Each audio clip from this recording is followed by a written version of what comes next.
Welcome back to Classic Stories and Fairy Tales. I'm your host and narrator, Jerry Coble, and today we're starting the third book in the Oz series titled Ozma of Oz, a record of her adventures with Dorothy Gale of Kansas, a yellow hen, the scarecrow, the Tin Woodman, Tik-Tok, the cowardly lion, and the hungry tiger, besides other good people too numerous to mention faithfully recorded herein by L. Frank Baum. Let us start with Chapter 1, The Girl in the Chicken Coop. The wind blew hard and joggled the water of the ocean, sending ripples across its surface. Then the wind pushed the edges of the ripples until they became waves, and shoved the waves around until they became billows. The billows rolled dreadfully high, higher even than the tops of houses. Some of them, indeed, rolled as high as the tops of tall trees, and seemed like mountains, and the gulfs between the great billows were like deep valleys. All this mad dashing and splashing of the waters of the big ocean, which the mischievous wind caused without any good reason whatever, resulted in a terrible storm, and a storm on the ocean is liable to cut many queer pranks and do a lot of damage. At the time the wind began to blow, a ship was sailing far out upon the waters.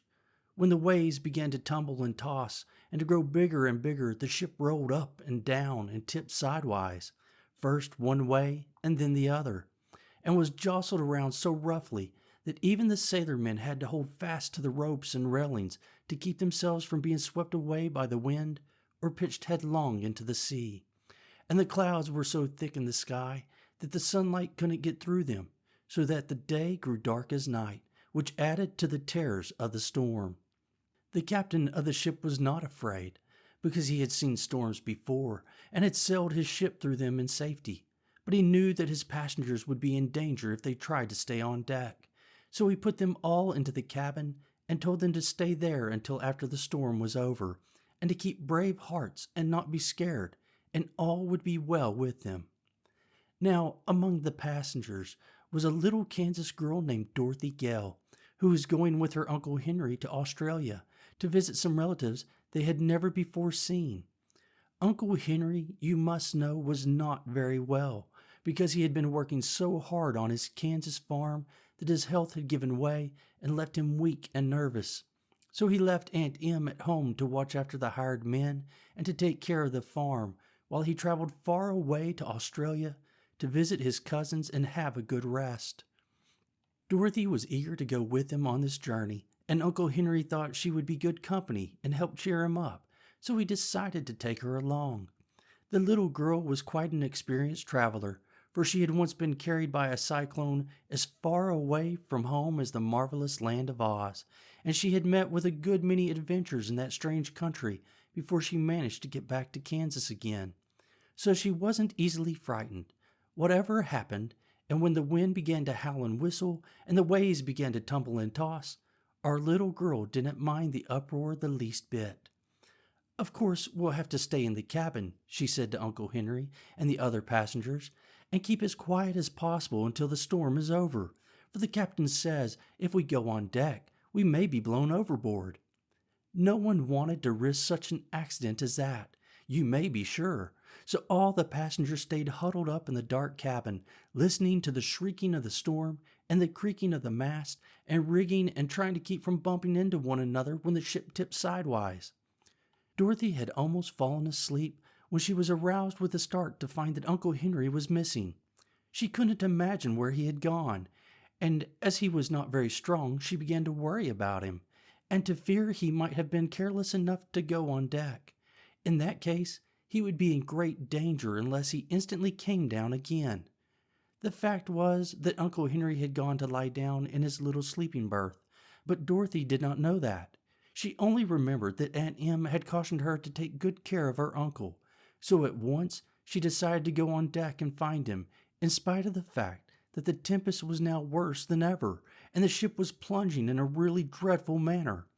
Indeed, the little girl found it was as much as she could do to mount the stairs to the deck, and as soon as she got there, the wind struck her so fiercely that it almost tore away the skirts of her dress. Yet Dorothy felt a sort of joyous excitement in defying the storm, And while she held fast to the railing, she peered around through the gloom and thought that she saw the dim form of a man clinging to a mast not far away from her. This might be her uncle, so she called as loudly as she could, "Uncle Henry! Uncle Henry!" But the wind screeched and howled so madly that she scarce heard her own voice, and the man certainly failed to hear her, for he did not move. Dorothy decided she must go to him, so she made a dash forward during a lull in the storm to where a big square chicken coop had been lashed to the deck with ropes. She reached this place in safety, but no sooner had she seized fast hold of the slats of the big box in which the chickens were kept than the wind, as if enraged because the little girl dared to resist its power, suddenly redoubled its fury. With a scream like that of an angry giant, it tore away the ropes that held the coop and lifted it high into the air, with Dorothy still clinging to the slats. Around and over it whirled, this way and that, and a few moments later the chicken coop dropped far away into the sea, where the big waves caught it and slid it uphill to a foaming crest, and then downhill into a deep valley, as if it were nothing more than a plaything to keep them amused. Dorothy had a good ducking, you may be sure, but she didn't lose her presence of mind even for a second. She kept tight hold of the stout slats, and as soon as she could get the water out of her eyes, she saw that the wind had ripped the cover from the coop, and the poor chickens were fluttering away in every direction, being blown by the wind until they looked like feather dusters without handles. The bottom of the coop was made of thick boards, so Dorothy found she was clinging to a sort of raft, with sides of slats which readily bore up her weight. After coughing the water out of her throat and getting her breath again, she managed to climb over the slats and stand upon the firm wooden bottom of the coop, which supported her easily enough. "Why, I've got a ship of my own," she thought, more amused than frightened at her sudden change of condition. And then, as the coop climbed up to the top of a big wave, she looked eagerly around for the ship from which she had been blown. It was far, far away by this time. Perhaps no one on board had yet missed her, or knew of her strange adventure. Down into a valley between the waves, the coop swept her, and when she climbed another crest, the ship looked like a toy boat. It was such a long way off. Soon it had entirely disappeared in the gloom, and then Dorothy gave a sigh of regret at parting with Uncle Henry and began to wonder what was going to happen to her next. Just now she was tossing on the bosom of a big ocean, with nothing to keep her afloat but a miserable wooden hen coop that had a plank bottom and slatted sides, through which the water constantly splashed and wetted her through the skin. And there was nothing to eat when she became hungry, as she was sure to do before long, and no fresh water to drink, and no dry clothes to put on. "Well, I declare," she exclaimed with a laugh, "you're in a pretty fix, Dorothy Gale. I can tell you, and I haven't the least idea how you're going to get out of it." As if to add to her troubles, the night was now creeping on, and the gray clouds overhead changed to inky blackness. But the wind, as if satisfied at last with its mischievous pranks, stopped blowing this ocean and hurried away to another part of the world to blow something else, so that the waves, not being joggled any more, began to quiet down and behave themselves. It was lucky for Dorothy, I think, that the storm subsided. Otherwise, brave though she was, I fear she might have perished. Many children in her place would have wept and given way to despair, but because Dorothy had encountered so many adventures and come safely through them, it did not occur to her at this time to be especially afraid. She was wet and uncomfortable, it is true, but after sighing the one sigh I told you of, she managed to recall some of her customary cheerfulness and decided to patiently await whatever her fate might be. By and by the black clouds rolled away and showed a blue sky overhead, with a silver moon shining sweetly in the middle of it, and little stars winking merrily at Dorothy when she looked their way. The coop did not toss around any more, but rode the waves more gently, almost like a cradle rocking, so that the floor upon which Dorothy stood was no longer swept by water coming through the slats. Seeing this, and being quite exhausted by the excitement of the past few hours, the little girl decided that sleep would be the best thing to restore her strength and the easiest way in which she could pass the time.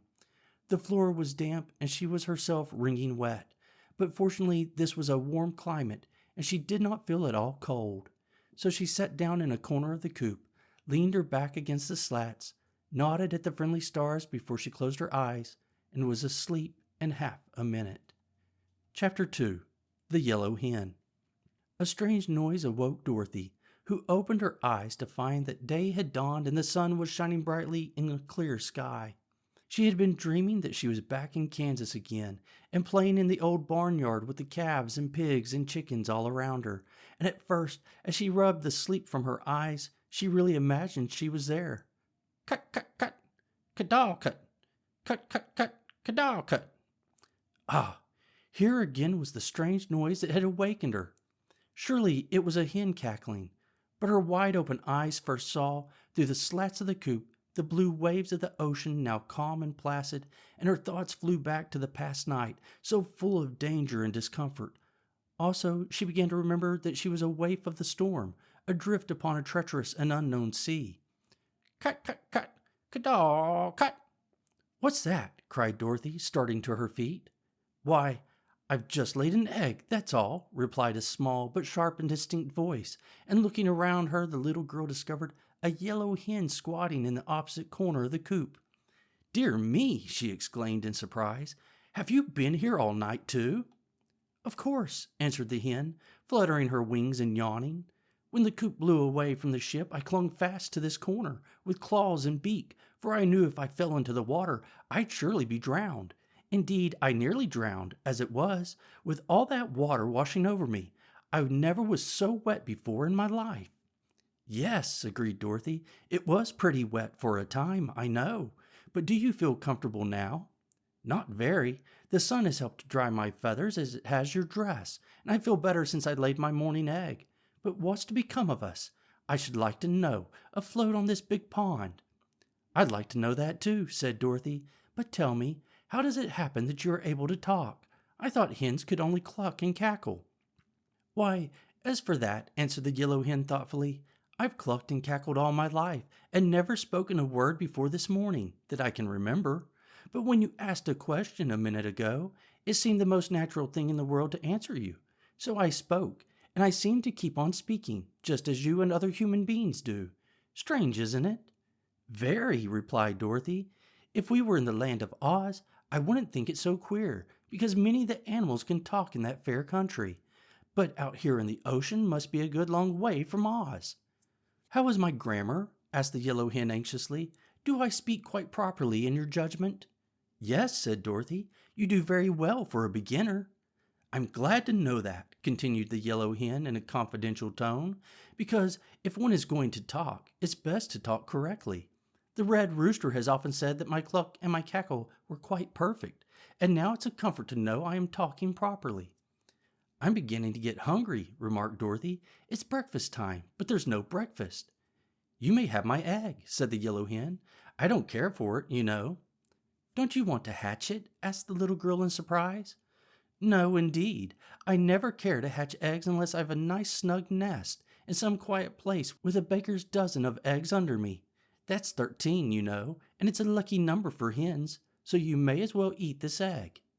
Oh, I couldn't possibly eat it unless it was cooked, exclaimed Dorothy, but I'm much obliged for your kindness just the same. Don't mention it, my dear, answered the hen calmly, and began pruning her feathers. For a moment Dorothy stood looking out over the wide sea. She was still thinking of the egg, though, so presently she asked, Why do you lay eggs when you don't expect to hatch them? It's a habit I have, replied the yellow hen. It has always been my pride to lay a fresh egg every morning, except when I'm molting. I never feel like having my morning cackle till the egg is properly laid, and without the chance to cackle, I would not be happy. It's strange, said the little girl reflectively, but as I'm not a hen, I can't be expected to understand that. Certainly not, my dear. Then Dorothy fell silent again. The yellow hen was some company, and a bit of comfort too, but it was dreadfully lonely out on the big ocean nevertheless. After a time, the hen flew up and perched upon the topmost slat of the coop, which was a little above Dorothy's head when she was sitting upon the bottom, as she had been doing for some moments past. Why, we are not far from land, exclaimed the hen. Where? Where is it? Cried Dorothy, jumping up in great excitement. Over there, little way, answered the hen, nodding her head in a certain direction. We seem to be drifting toward it. so that before noon we ought to find ourselves upon dry land again." "I shall like that," said Dorothy with a little sigh, for her feet and legs were still